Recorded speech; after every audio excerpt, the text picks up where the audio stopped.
Senator مشتاق احمد خان کو رہا کر دیا گیا۔ انہیں اردن اور فلسطین کی جو سرحد ہے وہاں پہ ان کو چھوڑا گیا، اور وہ عمان میں جو پاکستان کی ایمبیسی کے مختلف لوگ ہیں ان کے ہمراہ وہ اس وقت موجود ہیں۔ مشتاق احمد خان کی جو زوجہ محترمہ ہیں انہوں نے بھی آج اسلام آباد میں میڈیا سے گفتگو کی، اور انہوں نے اس کا کریڈٹ حکومت کو بالکل بھی نہیں دیا۔ سینیٹر مشتاق احمد خان نے اپنے ایک ویڈیو بیان میں انہوں نے کہا کہ مزاحمت کی یہ جو سلسلہ ہے یہ اڈیالہ جیل سے اسرائیل کی جیل تک یہ جاری و ساری رہے گا۔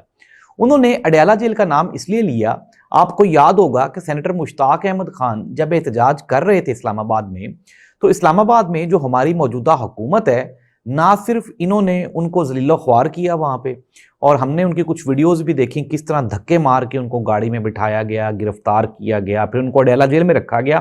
اور پھر اس کے بعد ان کو رہا کیا گیا۔ اور اب حکومت یہ کریڈٹ لینا چاہتی ہے کہ شاید حکومت نے کوئی کاروائی کرتے ہوئے یا شاید اپنا کوئی اثر و رسوخ استعمال کرتے ہوئے